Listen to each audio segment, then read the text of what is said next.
The guy actually walked up, Otto Mühl, he actually walked up to the cathedra, we call it, in the university where the teachers, the professors were still higher up and the students were down there.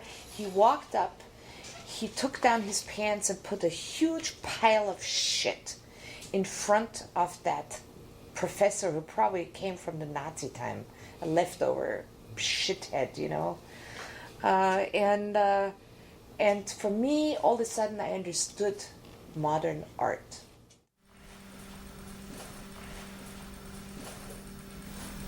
I don't want to talk about anything.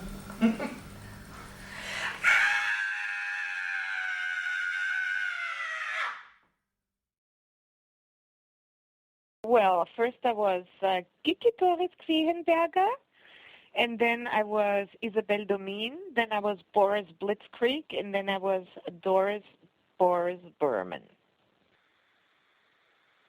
My mother was a very, very creative woman who could draw very well, who could sing. She also played the piano, and she wanted, when she grew up, she wanted to be a designer for clothes. My father had a PhD and worked in the healthcare system. He actually wanted to become a doctor, which he could have finished had he become a party member, and he refused to become a party member because he was very Catholic. When they shipped me off to my grandmother, I was completely left alone there. It was benign neglect, let's put it this way. I went and played the piano so loud, so much, and so wildly that the neighbors always wanted us evicted. I always was writing music, and I always was writing poems, and after a while I started putting the music and the poems together, and I taught myself the guitar because I had only piano lessons. My father had these metal canister. In World War II, the soldiers used these metal boxes to keep their food inside, and I just strung rubber bands around it. And the way I tightened them, the way they made their music, you know, the more you tighten, the higher the tone. And I always wrote these poems and put them into music and sang them for my mother while she had to plow away as a housefrau, you know, doing dishes and ironing and all this boring shit. My mother found somebody who was working for the radio station in Salzburg. And my mother paid so that the engineer, the sound engineer, would do an hour of just recording my music so I wouldn't forget it. And so I was in a real studio, and I had my guitar, and I was singing my heart out. I had a really good time. Everybody paid attention to me. And all of a sudden, everybody grew very silent. And then they told me to come up. And I went up, and there was Gerti Barna. She made programs on radio for young people. She said, "Do you have time tomorrow? I'm going to do an entire hour on you on radio." Oh, can you imagine? And so they did a recording session for me in Munich for CBS in Germany. And I thought, all they want is my songs. I thought, I'm going to sell songs. How cool is that? I had a record contract with CBS. I had a contract for 1 LP and 4 singles per year. And the problem was I didn't want to be like a little singer girl. And they started writing pop songs for me, which I hated. All the studio musicians were these really cool, dope-smoking English guys. And whenever I had to sing a Ich sitze auf der Kirchturmspitze, mache meine Witze über die... in the breaks, we always went out and smoked some dope together. So in the middle of my recording of my LP, I had already become a completely different person. Da sehe ich die Frau direkt an Alte, im großen Bogen die Ecke geht. My first influences understanding modern art came from my older brother, who reported to me the real Aktionismus in Austria. Aktionismus, started in somehow in Vienna in the late 50s. The Aktion part was ingrained in me because I come from the Aktionismus. What is actionism? Actionism involves schism. And the schism is from traditional ways of making art and looking about art and thinking about art. Actionism, as the name suggests, puts the emphasis on action, on acts. Actionism began in the 1960s. 1962, artists like Rudolf Schwarzkogler and Hermann Nitsch were doing similar kinds of performances that involved the body, ritual, body fluids, the body as the site for creating painting and making marks and creating gestures. The idea was to find a surface for the execution of the artwork that could be anything except the traditional canvas or anything that was outside of the set of traditional art materials. Actionism arose in a context of similar movements in the United States and Europe, including Happenings in the United States, and Fluxus, which also was an American and European movement of artists who were doing similar kinds of things. The reason actionism is important when talking about Doris Boris's work is that she is from Austria, and her take on actionism was to apply that to photography. I went to a photo school in San Francisco after returning from Berlin. I thought I'm going to go nuts. The big influence, the big teacher was shooting from the hip kind of thing. Making the people into objects because you're shooting from the hip, they're not aware, you're just stealing a moment of their life. And I was really appalled by that. I hated this idea. And then somebody gave me a Diane Arbus book, and it said the dignity of her work consisted of the fact that the people were actually interacting with her, and the interaction made the good picture. What's the action? The action is going to be 25 panels of women's, 25 different pieces that all in themselves give the puzzle to one face. I'm going to be videotaping something. Are you? At the cabaret. Where's the cabaret? Wait a minute, not the Southern Club, it's the Plush Room. Oh, the plush room. Okay, Diane. Sorry, good to see you. Brothers, I guess,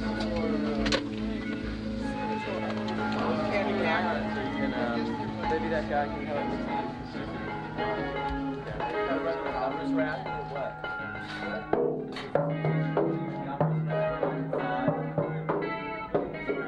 Mine and Ray Carl. I mean, what's with I love it. Look at the shells. Let's get like 2 cameras in here. What? Where's the music?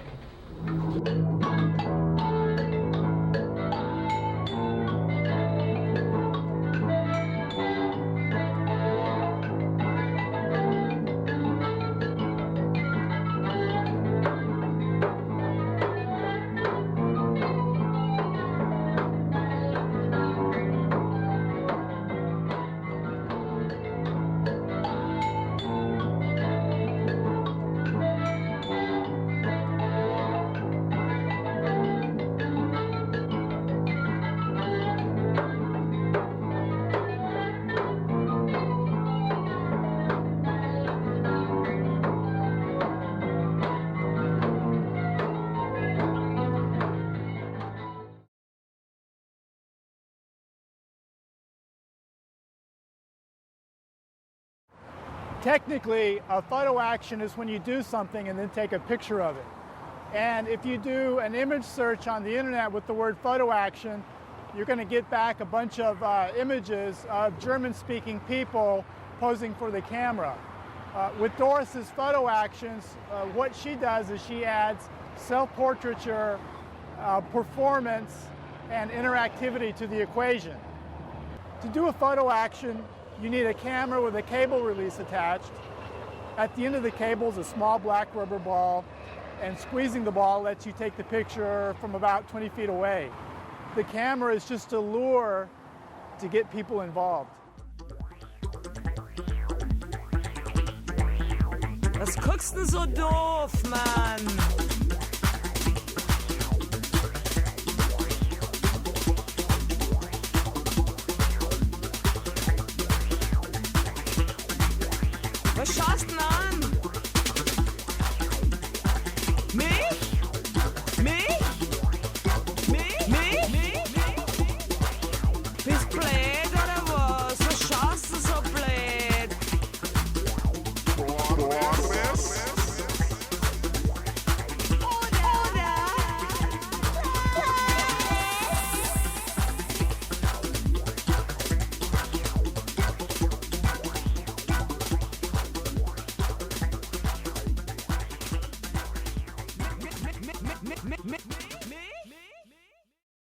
Robin. This is you, right? That was Magenta. Oh, that was Magenta? Yeah, that's Magenta. She's still around. She doesn't Wait, I have a couple of really good ones. What is her name? That was one of my favorite periods because it was right in the middle of the new wave punk rock thing. And here it was like really exciting because there were there were a lot of people that were nationally making names for themselves, like Patti Smith and Blondie and the Talking Heads and Devo. And we'd go to all their shows. They'd always perform here. But here we had our little local stars as well. You know, sometimes people did stuff on stage with puppets, and sometimes people did like Butu dancing, and a lot of drag, and then a lot of music, and a lot of homegrown bands that weren't really very good, but had the spirit. And back then in San Francisco, it didn't take a lot of money to live here. I mean, people, they lived with lots of roommates, and people still lived in collectives, and people were on welfare, and it was just, people could do stuff on a spit and a prayer. I mean, I made this whole movie for next to no money whatsoever, but there was just a real, vibrant energy that existed.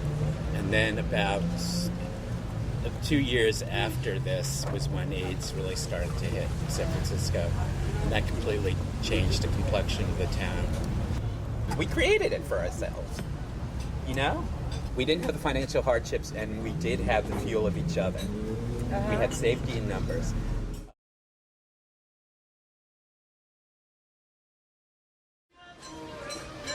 Here's the concrete desert. So I have the desert in front of my house. Here I have crystal, the covered up stuff. Here I have East Berlin, the Plattenbau. Here I have the Dôme des Invalides from Paris. And down here is Hollywood.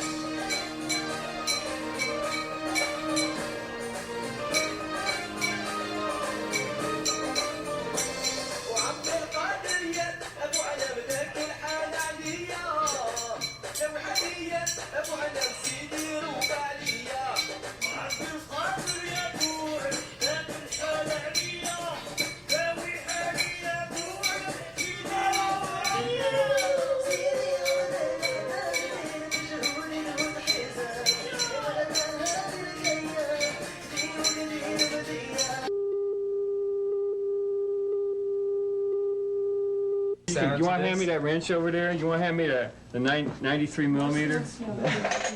Adjustable. All right. This little garage in the Mission District is known as the Bat Cave. The man with the tools is known affectionately to mods hereabouts as the Batman. The Batman is an artist by profession, but when he got interested in old scooters, he found he had adopted a family. I'm more of a combination. I'm sort of a hyphenated career here. Grease monkey, father figure, parental figure, as well as sometimes psychoanalyst. Who are the mods? Well, they are a loose association of young people who wear a certain kind of clothes, mostly early 60s outfits which they buy in thrift shops, and listen to a certain kind of music, mostly early Motown, old rhythm and blues, and English rock groups of the 60s. Keep it bunched up. Stay tight. That way we don't get caught at the stoplights and we don't end up with a lot of stragglers. And they all ride motor scooters, mostly vintage Vespas and Lambrettas. The place I love is 1,000,000 miles away. It's too far for the eye to see. The music goes back to days when the outlook was more positive. For example, the early 60s when rock and roll was just starting, when people had a look forward to the future that was filled with potential, and the world, I think, was a little more understandable back then.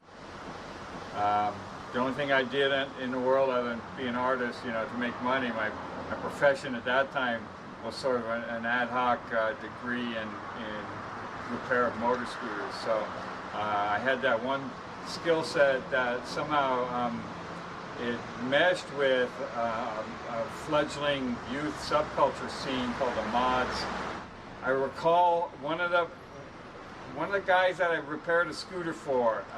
He was an older guy, and he'd had scooters like Lambretta motor scooters for years. This older guy, Ted Langley, just mentioned in passing, hey, if you ever want to bring your wrenches down to my garage, you know, maybe we could do something, work something out. So in a blind panic, I give him a call and ask him if the offer was still good. He said, yeah, he's a jovial kind of guy, just really open, you know, one of the most open and unafraid people I've ever met. Maybe the fact that he was a gun salesman down at the San Francisco Gun Exchange had something to do with his sense of security. But sure, it turned out that it provided me a very large sense of security, knowing that he was up there and so on, because you know, the mod scooter scene was not without its like rough edges. You have to have the attitude too. If you're gonna be a stuck-up jerk, you might as well leave, because you know it's not where it's at. We're like, in a way, sort of outcasts. Mods, I mean, generally don't look all that freaky, but still, for some people, especially kids of our own age, like jocks and stuff, they'll look at us and just like totally freak out because they can't handle it, and maybe they're even jealous. The scene was a rager. The folks in the neighborhood got to know us and, you know, gave us a little slack. Didn't call the cops every time more than like 10 scooters was parked out in front, or we were like testing engines, you know, tuning them up and being a little noisy. You seem to be sort of the godfather of the local movement here. Sort of, you watch over it in a sort of fatherly way. Would you say that? Believe me, Bob, it fell in my lap, and I'm just trying to juggle it the best I can. It's a constant education for me. It's a constant source of amazement and interest, and I wouldn't trade it for the world.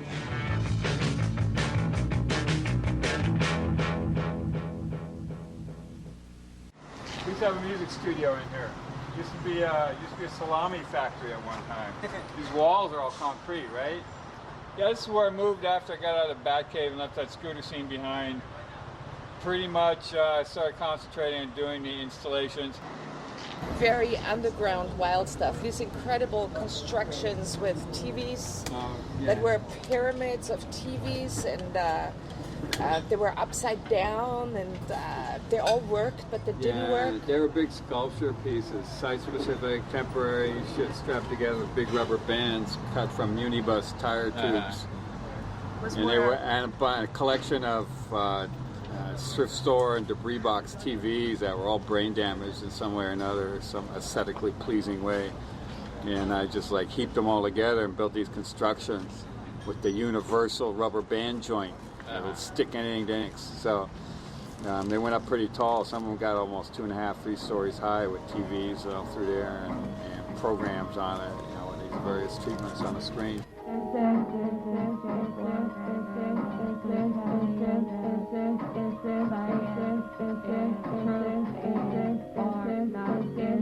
Our recording equipment was really primitive. You know, our first performances with Doris Boris was recorded on a Sony Walkman that was set up on a chair just in front of the stage.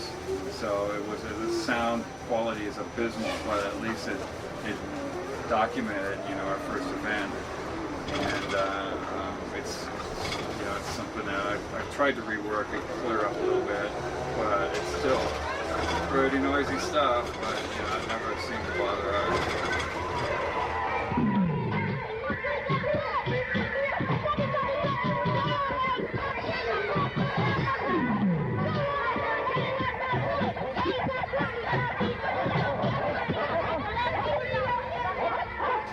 And each performance had a different name. It was always called differently. Ear nerve. Oh God, I remember. Just different. Cognitive dissonance was one. Car Part 5002 was another one we played under. It was we named the performances too. Like we did one, Methane Spirals from Uranus or Uranus. They would like play their infernal things, and I would try to find the pattern, and then I would fit in. Yeah. And I would like do my. Yeah. And I would you were like Nina Hagen on steroids. Oh yes. And speed. And Ritalin. It was a jam. You know, we just did these mindless, unending, grinding jams that when we just couldn't stand it anymore, we stopped.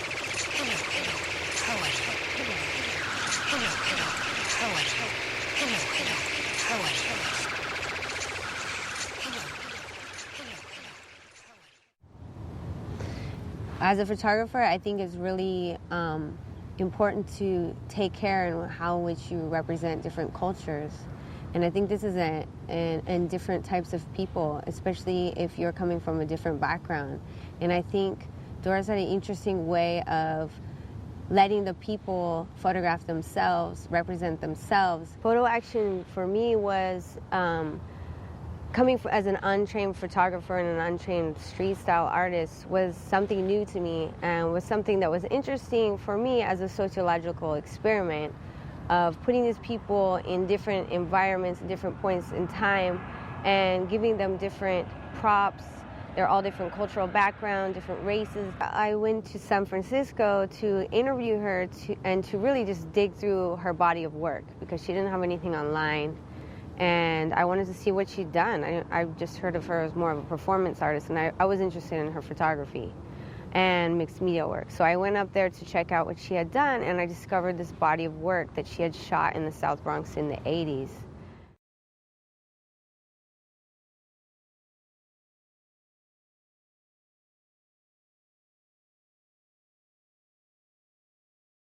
Fashion Moda was actually called it Museum of Science, Art, Innovation and Technology. They never called it a gallery. It was not really commercial. Galleries had a commercial component. Doris coming there is a good example of some of the work we did there and some of the good example of the work that was done by artists there. What Doris did, included the neighborhood in a creative manner. There was hip-hop. This was the beginning of hip-hop. We were right there. People rapping, in the late 70s. Then, of course, there was breakdancing, as you mentioned, and graffiti. Graffiti and breakdancing sort of shocked the art world out of its elitism. So they flew me out from California, and what I did was I set up the FotoAktion in the gallery. And then in the nighttime, I would go to the other end of Manhattan and develop the films and develop the pictures and enlarge the pictures. And for every person that was in the picture, I would make one extra copy. And everybody was allowed to take home a picture when they were in it. And it became a real neighborhood thing.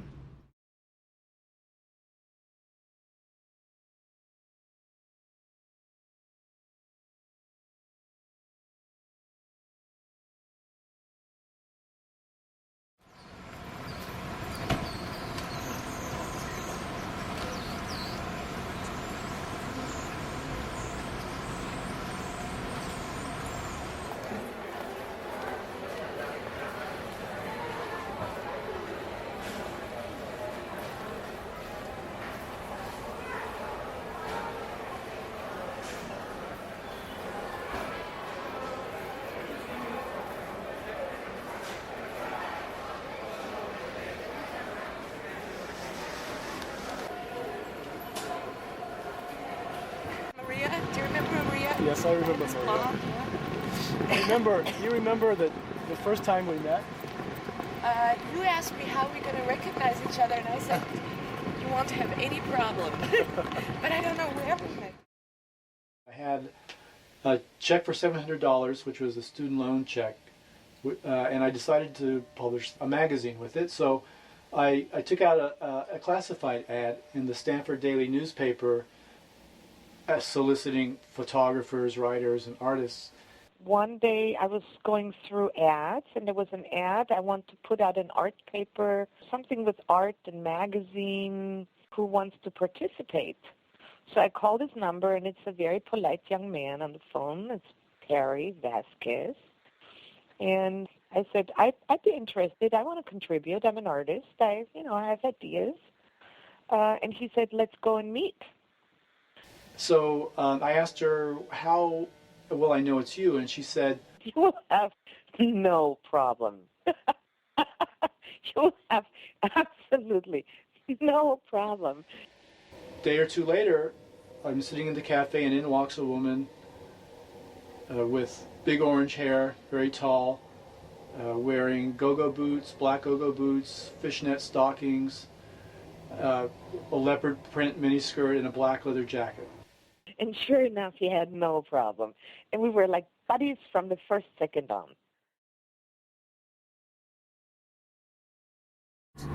And I have one very good memory. It's at La Jolla or La Jolla.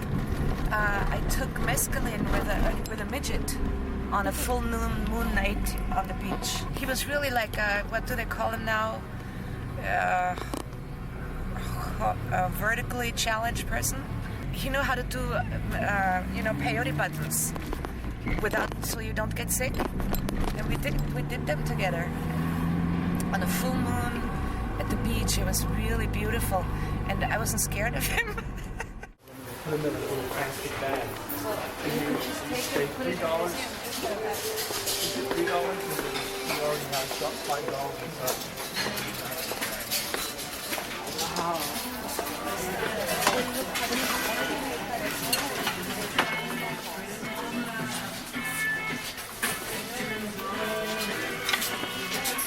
I have an idea where we can find them.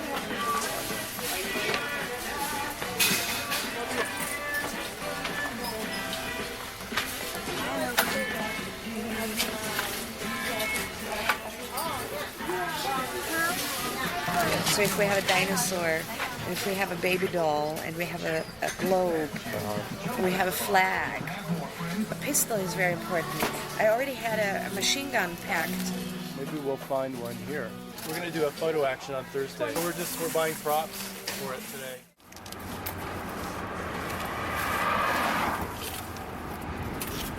Oh, beautiful. So I just grabbed a bunch of my son's. These are good? Ski? A donkey. Donkey, yes. So I thought that might be a good one. Counteracted. I have one too. Yeah? Let's bring that one too. Yeah. The counteracted testosterone thing a little. Yeah. Oh, and I bought an old phone. People love to be on the phone and FotoAktion. Let me ask you why, but I do.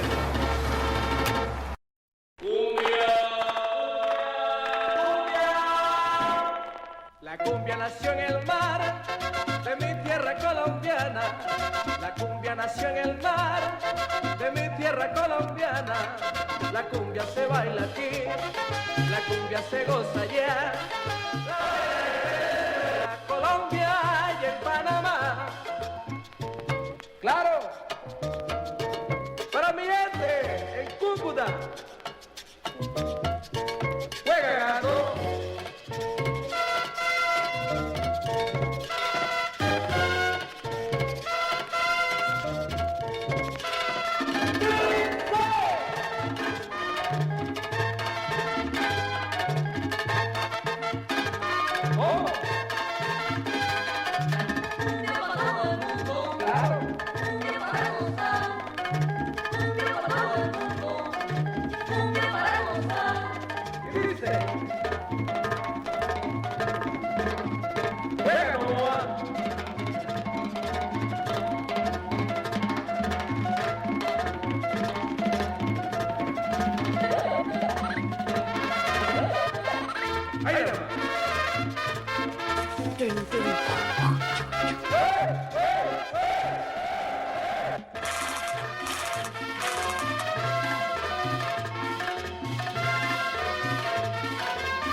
Finito.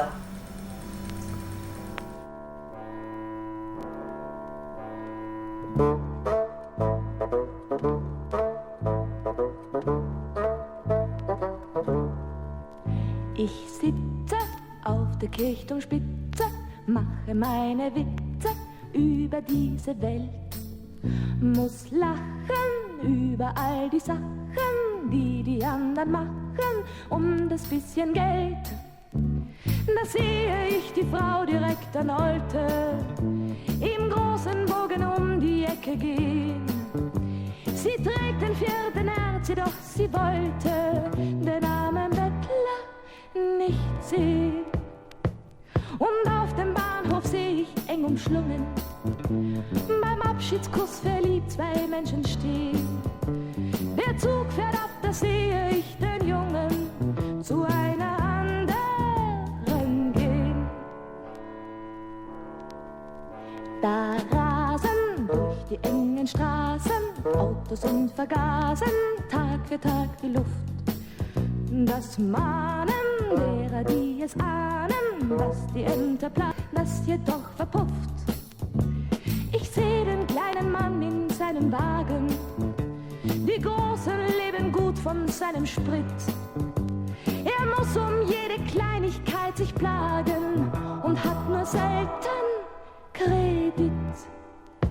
Ich höre aus Kellern harte Rhythmusklänge, die viele Leute einfach nicht verstehen.